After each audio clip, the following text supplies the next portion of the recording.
ಇಂದೇ ಡೌನ್ಲೋಡ್ ಮಾಡಿ ಮತ್ತು ನಿಮ್ಮ ನೆಚ್ಚಿನ ಶೋಗಳನ್ನ ಆನಂದಿಸಿ. ಅಣ್ಣ ಅಣ್ಣ ನಿತ್ಕೊಳ್ಳಿ. ಆಗ್ಲೇ ದುಡ್ಡು ಕೊಟ್ಟನಲ್ವಾ? ಅಯ್ಯೋ ದುಡ್ಡಿಂದಲ್ಲ ಅಣ್ಣ, ಇದು ಈ ಕ್ಯಾರಿಯರ್ನ ತೋಟಕ್ಕೆ ತಗೊಂಡು ಹೋಗ್ತಿದ್ದೀರಾ? ಹೌದು, ಅವಾಗ್ಲೇ ಹೇಳಿದ್ನಲ್ವ. ಓಹೋ, ನಿಮ್ದು ಊಟ ಆಗಿಲ್ವಾ? ನಂದಾಯ್ತು ಕಣವ. ಯಜಮಾನ್ರು ಇದನ್ನ ಕೊಟ್ಟು ಬಾ ಅಂತ ಕೆಲಸ ವಹಿಸವ್ರೆ, ಅದಕ್ಕೆ ಕೊಡೋಕೆ ಹೋಯ್ತಾ ಇದ್ದೀನಿ.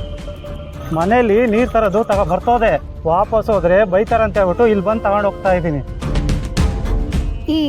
ಈ ಊಟ ಯಾರಿಗೆ ಅಂತ ಕೇಳ್ಬೋದಾ ಅಣ್ಣ? ನಾನು ಹಿಂಗೆ ಕೇಳ್ತಿದ್ದೀನಿ ಅಂತ ತಪ್ಪು ತಿಳ್ಕೊಬೇಡಿ. ಅದು ನಮ್ಮ ಮನೆಗೆ ಯಾರೇ ಬಂದರೂ ಮನೇಲೇ ಊಟ. ಅಪ್ಪನ ಸ್ನೇಹಿತರು ಬಂದರೆ ಮಾತ್ರ ಹೊರಗೆ ಹೋಗಿ ಹೋಟೆಲಲ್ಲಿ ಊಟ ಮಾಡ್ಬೋದೇನೋ. ಆದರೆ ಇದನ್ನು ತೋಟಕ್ಕೆ ತಗೊಂಡು ಹೋಗ್ತಿದ್ದೀನಿ ಅಂದ್ರಲ್ಲ, ಅದೇ ಯಾರಿಗೆ ಅಂತ. ಕ್ಯಾರಿಯರ್ ನೋಡೋದಕ್ಕೆ ಒಬ್ಬರಿಗೆ ಆಗೋಷ್ಟಿದೆ ಅನಿಸ್ತಿದೆ.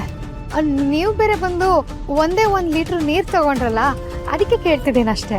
ಯಾರಿಗೆ ಅಂತ ಗೊತ್ತಿಲ್ಲ ಕಣವ. ನಾನು ತೋಟಕ್ಕೆ ತಗೊಂಡು ಹೋಗ್ತೀನಾ, ಅಲ್ಲಿ ಯಾರೋ ಕಾರಲ್ಲಿ ಬರ್ತಾರೆ, ಇಸ್ಕೊಂಡು ಹೋಗ್ತಾರೆ. ಅವ್ರ ಮಕಾನೂ ನೋಡಿಲ್ಲ, ಕಾರ್ ಗಾಜು ಕಪ್ಪೈತೆ. ಎಷ್ಟು ದಿನ ಕೊಡ್ತಿದ್ದೀರಾ? 2 ದಿನದಿಂದ ನಾನೇ ಕೊಡ್ತಾ ಇದ್ದೀನಿ ಕಣವ.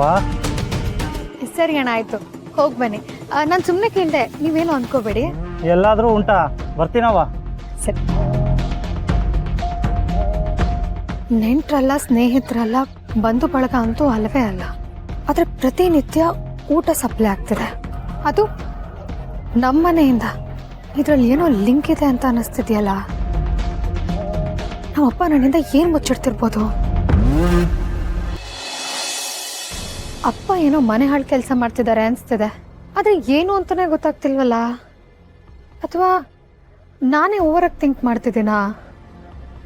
ಯಾವುದಕ್ಕೂ ಅಮ್ಮಂಗೆ ಕಾಲ್ ಮಾಡಿ ಕೇಳಿದ್ರೆ ಗೊತ್ತಾಗತ್ತೆ.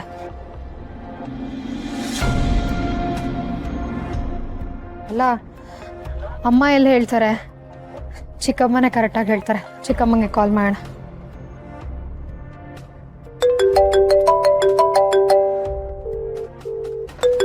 ಪಾರು ಫೋನ್ ಮಾಡ್ತಿದ್ದೆ. ಹೇಳಮ್ಮ ಪಾರು. ಹಲೋ ಚಿಕ್ಕಮ್ಮ, ಹೇಗಿದ್ದೀರಾ? ನಾನು ಚೆನ್ನಾಗಿದ್ದೀನಿ. ಯಾಕೆ ಚಿಕ್ಕಮ್ಮ ಡಲ್ ಆಗಿದ್ದೀರಾ? ನೀನು ಹೆಂಗಿದ್ಯಾ ಅಂತ ಕೇಳಲೇ ಇಲ್ಲ. ಅಯ್ಯೋ, ಮರ್ತೆ ಬಿಟ್ಟೆ. ನೀನು ಹೇಗಿದ್ಯಮ್ಮ? ನನಗೇನಾಗಿದೆ ಚಿಕ್ಕಮ್ಮ, ಒಳ್ಳೆ ಮನೆ, ಒಳ್ಳೆ ಗಂಡ, ಒಳ್ಳೆ ಸಂಸಾರ, ಸೂಪರ್ ಆಗಿದ್ದೀನಿ. ಆದರೆ ನೀವು ಹೆಂಗಿದ್ದೀರಾ ಅನ್ನೋದೇ ಮುಖ್ಯ. ಒಳ್ಳೆ ಮನೇಲೇನೋ ಇದ್ದೀರಾ, ಆದರೆ ನಿಮ್ಮ ಮನೇಲಿರೋ ನಿಮ್ಮ ಯಜಮಾನ್ರು ಒಳ್ಳೆಯವ್ರಲ್ವಲ್ಲ. ಬಿಡ್ತು ಅನ್ನಮ್ಮ, ಅವರು ದೇವ್ರಂತವ್ರು. ಒಳ್ಳೆ ಕಾಮಿಡಿ ಅಲ್ಲ. ಕೊಳ್ಳಿದೇವನ ಒಳ್ಳೆ ದೇವ ಅಂತಿದಾರಲ್ಲ ಚಿಕ್ಕಮ್ಮ. ತಂದೆ ಬಗ್ಗೆ ಆ ಥರ ಎಲ್ಲ ಮಾತಾಡಬಾರ್ದು ಪಾರು. ಚಿಕ್ಕಮ್ಮ, ನೀವು ನನ್ನ ಚಿಕ್ಕಮ್ಮನೇನೋ ಅಥವಾ ಬೇರೆ ಯಾರಾದರೂ ಮಿಮಿಕ್ರಿ ಮಾಡ್ತಿದ್ದಾರಾ?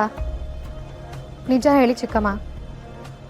ಅಪ್ಪ ಏನೋ ಕೆಟ್ಟ ಕೆಲಸ ಮಾಡ್ತಿದ್ದಾರೆ ಅಂತ ನನಗೆ ಅನುಮಾನ ಬಂದಿದೆ. ಅದಕ್ಕೂ ನೀವು ಹಿಂಗೆ ಸೈಲೆಂಟ್ ಆಗಿರೋದಕ್ಕೂ ಏನಾದರೂ ಸಂಬಂಧ ಇದೆಯಾ?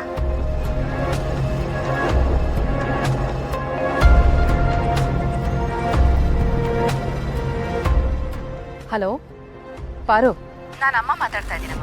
ನಿಮ್ಮ ಚಿಕ್ಕಮ್ಮನಿಗೆ ಏನು ಕೇಳಿದ್ರು ವ್ಯರ್ಥನೇ. ಯಾಕಮ್ಮ? ಚಿಕ್ಕಮ್ಮಂಗೆ ಏನಾಗಿದೆ? ಅವಳಿಗೆ ಏನಾಗಿದೆ ಅನ್ನೋದಕ್ಕಿಂತ ಯಾರಿಂದ ಆಗಿದೆ ಅನ್ನೋದು ಮುಖ್ಯ. ನಿಮ್ಮಪ್ಪ ಅವಳನ್ನು ಹೆದರಿಸಿಟ್ಕೊಂಡಿದ್ದಾರೆ ಕಣೆ, ಅದಕ್ಕೆ ಒಂದು ಮಾತು ಆಡ್ತಿಲ್ಲ. ಅವಳ ಬಾಯಿಗೆ ಹೊಲಿಗೆ ಬಿದ್ದಿದೆ, ಅದಕ್ಕೆ ನಾನು ಹೇಳ್ತಾ ಇದ್ದೀನಿ, ನನ್ನ ಮಗಳು ಬರ್ತಾಳೆ, ಆ ಹೊಲಿಗೆ ಬಿಚ್ತಾಳೆ ಅಂತ. ಒಪ್ಕೊಂಡೆ, ಪಾರು ಅಮ್ಮ ಅಂದರೆ ಹಿಂಗೆ ಇರಬೇಕು. ಆದರೆ ಅಮ್ಮ, ಅಪ್ಪ ಏನೋ ಮಾಡ್ತಿದ್ದಾರೆ ಅಂತ ಅನ್ನಿಸ್ತಿದೆ. ಏನು ಅಂತಲೇ ಗೊತ್ತಾಗ್ತಿಲ್ಲ. ನಿಮಗೂ ಇದೇ ಥರ ಅನುಮಾನ ಬಂದಿದ್ಯಾ? ಆ ಮನುಷ್ಯ ಯಾವತ್ತು ತಾನೇ ಒಳ್ಳೆ ತಂದಲ್ಲಿದ್ದಾನೆ ಪಾರು. ಮಾಡೋದಿಲ್ಲ ಅನಾಚಾರ, ಬಾಯಿ ಬಿಟ್ರೆ ಗಾದೆ. ನೋಡ್ದವರು ವೀರಭದ್ರನ ಅನುಭವದ ಮುಂದೆ ನಾವೇನೂ ಅಲ್ಲ, ಶೂನ್ಯ ಅನ್ಕೋತಾರೆ. ಆದರೆ ಈ ಮನುಷ್ಯ ಅದನ್ನೇ ಬಂಡವಾಳ ಮಾಡಿಕೊಂಡು ಅನ್ಯಾಯದ ಮೇಲೆ ಅನ್ಯಾಯ ಮಾಡ್ತಾನೆ ಇದ್ದಾನೆ. ಇತ್ತೀಚೆಗಂತೂ ಅವ್ರ ಮಾತೇ ಬದಲಾಗಿದೆ, ನಡವಳಿಕೆನೂ ಬದಲಾಗಿದೆ. ಪ್ರತಿನಿತ್ಯ ಬರ್ತಾರೆ, ನನ್ನ ಕೈಯಲ್ಲೇ ಅಡುಗೆ ಮಾಡಿಸ್ಕೊಳ್ತಾರೆ, ಕ್ಯಾರಿಯರ್ಗೆ ಹಾಕಿ ಕೆಲಸದವನ ಕೈಲಿ ಕೊಟ್ಟು ಕಳಿಸ್ತಾರೆ. ಆ ಊಟ ಎಲ್ಲ ಹೋಗ್ತಿದೆ ಅಂತ ಗೊತ್ತಿಲ್ಲ. ಅವನನ್ನ ಕೇಳಿದ್ರೆ ಯಾರೋ ಬರ್ತಾರೆ, ಇಸ್ಕೊಂಡು ಹೋಗ್ತಾರೆ ಅಂತ ಹೇಳ್ತಾನೆ.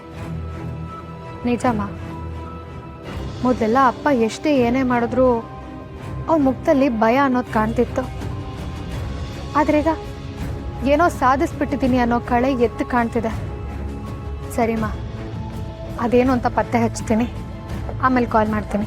ಹುಷಾರು ಪಾರು, ಹುಲಿ ಬಾಯಿ ಕೈ ಇಡ್ತಿದ್ಯಾ, ಜೋಪಾನ. ಅಮ್ಮ, ನನ್ನ ಪ್ರೀತಿಸೋರೆಲ್ಲ ಮಾರಿಗುಡಿ ಹೆಣ್ಣುಲಿ ಅಂತ ಹೇಳ್ತಾರೆ ಅಂದಮೇಲೆ ಈ ಮಾತು ಯಾಕಮ್ಮ ಹೇಳ್ತಿದ್ಯಾ? ಅದು ನಿಜಾನೇ. ಹುಷಾರು ಕಣಮ್ಮ.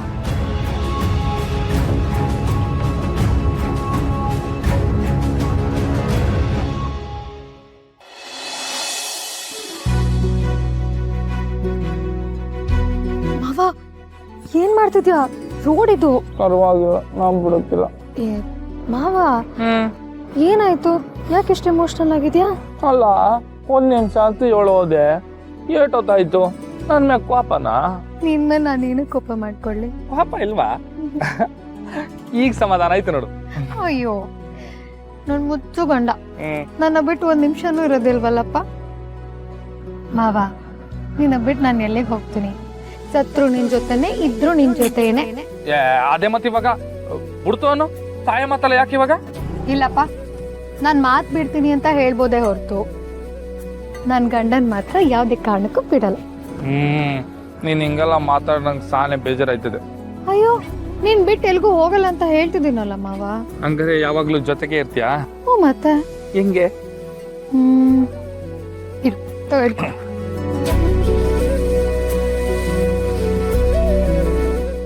ಏನ್ ಮಾಡ್ತಿದ್ಯಾ ಪಾರು?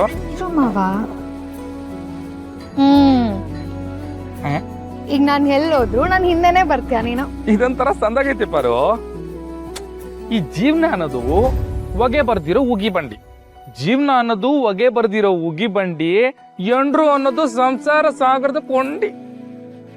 ಮೊನ್ನೆ ಮಾಸ್ತಿ ಕಪ್ಲಾಗೆ ಚುಕುಬುಕ್ಕು ಅಂತಿದ್ದು. ಬಾ ಚುಕುಬುಕ್ಕು ಹೋಗುಮ.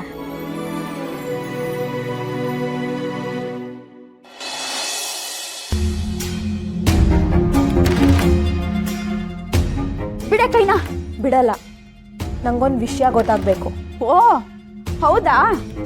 ಮಾತ್ಗೂ ಮಾವ ಮಾವ ಅಂತ ಹಿಂದಿಂದನೇ ಹೋಗ್ತಿರ್ತಿಯಲ್ಲ, ಮಿಲ್ಟ್ರಿ ಮಾದಪ್ಪ. ಹೋಗ ಅವ್ರ ಕೇಳು, ನಂತವೇನು ಕೇಳ್ಬೇಡ. ಯಾರ ಹತ್ರ ಯಾವ ವಿಷಯ ಕೇಳಬೇಕು ಅಂತ ಅಣ್ಣ ಚೆನ್ನಾಗೇ ಹೇಳ್ಕೊಟ್ಟಿದ್ದಾನೆ. ಅದಕ್ಕೆ ಈ ವಿಷಯನ ನಿಮ್ಮ ಹತ್ರನೇ ಬಂದು ಕೇಳ್ತಾ ಇರೋದು. ಹೇಳಿ, ಏನ್ ಹೇಳ್ಬೇಕು? ನನ್ನ ತಂಗಿ ಹೇಗಿರ್ತಾಳೋ ಏನೋ ಅಂತ ನೀವು ಯೋಚನೆ ಮಾಡ್ತಾ ಇದ್ದೀರಲ್ಲ, ಅದನ್ನ ಕೇಳಿ ನಂಗೆ ತುಂಬಾ ಖುಷಿ ಆಯಿತು. ಆದರೆ ಅವಳು ಸ್ವಂತ ಅಕ್ಕ ನಾನು. ನಿಮ್ಮ ಕಣ್ಮುಂದೆನೇ ನಿಂತಿದ್ದೀನಿ. ನನ್ನನ್ನು ಮಾತ್ರ ಸೊಸೆ ಅಂತ ಒಪ್ಕೊಳ್ಳಲ್ಲ, ಊಟ ಕೊಡಲ್ಲ, ಮಾತಿಗೂ ಕೊಂಕು. ನೀವು ಯಾಕೆ ಹೀಗೆ? ಹೌದು, ನಿಮಗೆ ಬರೋ ಸೊಸೆ ತೆಳ್ಳಿಗೆ ಬೆಳ್ಳಿಗೆ ಇರಬೇಕು ಅಂತ ಹೇಳಿದ್ರಿ. ನಾನು ಮುಂಚೆಯಿಂದನೂ ಬೆಳ್ಳಿಗೆ ಇದ್ದೀನಿ, ಆದರೆ ಸ್ವಲ್ಪ ದಪ್ಪ ಇದ್ದೀನಿ ಅನ್ನೋದೇನಾದ್ರು ನಿಮ್ಮ ಸಮಸ್ಯೆ ಆಗಿದ್ರೆ ಹೇಳಿ, ಸಣ್ಣ ಆಗ್ತೀನಿ. ಅಕಸ್ಮಾತ್ ನಾನೇನಾದರೂ ಸಣ್ಣ ಆದರೆ ನೀವು ನನ್ನ ಸೊಸೆ ಅಂತ ಒಪ್ಕೋತೀರಾ?